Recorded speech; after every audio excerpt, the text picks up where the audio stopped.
Les féminines de l'équipe de France B de biathlon nous ont offert un quadruplé lors du second sprint de l'IBU Cup à Harber en Allemagne. Et c'est Gilone Guigona qui remporte ce sprint. Merci de regarder Top Biathlon, la seule chaîne 100% biathlon féminin sur YouTube. Top Biathlon, le meilleur du biathlon. L'équipe de France féminine de biathlon engagée cette saison en IBU Cup est tout simplement incroyable. Il y a 2 jours, lors du sprint, 5 filles étaient dans le top 6. Aujourd'hui, lors d'un deuxième sprint, les demoiselles de l'équipe de France B ont fait encore mieux avec un magnifique quadruplé. C'est donc Gilone Guigona qui l'emporte, c'est elle la première de ce quadruplé. Elle emporte ce sprint avec un 9 sur 10 au tir. Je vous rappelle que Gilone avait débuté la saison 2024-2025 en Coupe du Monde, les 2 premières étapes.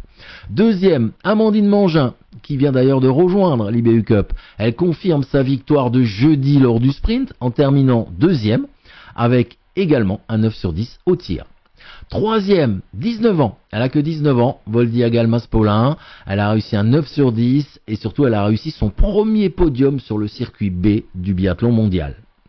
Quatrième, vous la connaissez bien, Sophie Chauveau, 8 sur 10 et le meilleur temps de ski du jour. Tiens, justement, alors un coup d'œil au temps de ski. Donc vous voyez, Sophie Chauveau, meilleur temps de ski. En deuxième, Voldia, 19 ans, Galmas-Paulin, à 17 secondes de Sophie.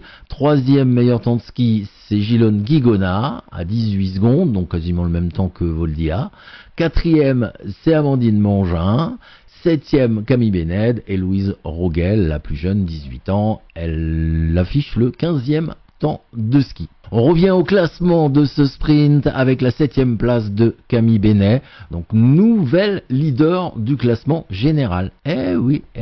Alors le classement général, ça donne quoi? Classement général donc de l'IBU Cup après 10 courses comptabilisées. En tête donc, Camille Bénet avec 534 points.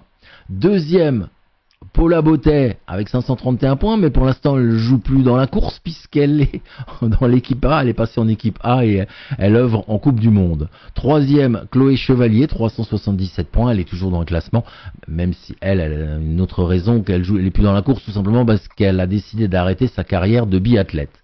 Cinquième, elle grignote encore une petite place, Voldia Galmas-Paulin avec 343 points.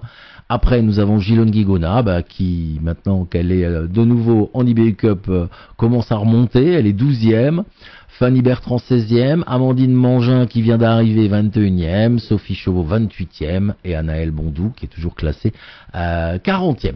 C'est vraiment un plaisir de suivre cette compétition de l'IBU Cup grâce à cette équipe de France assez fabuleuse, équipe de France B bien entendu. Demain il y aura une poursuite et comme toutes les compétitions jusque-là de l'IBU Cup, vous pouvez la suivre en direct radio sur la chaîne Cap Biathlon. Pourquoi? Tout simplement parce qu'il n'y a aucune diffusion TV de l'IBU Cup, il n'y a même pas d'image produite, donc c'est pour cette raison que la chaîne Cap Biathlon vous offre régulièrement maintenant en direct ces épreuves de l'IBU Cup et demain matin donc dimanche, ça sera une poursuite en direct à 10h45 précise. Soyez au rendez-vous. Top Biathlon, le meilleur du biathlon.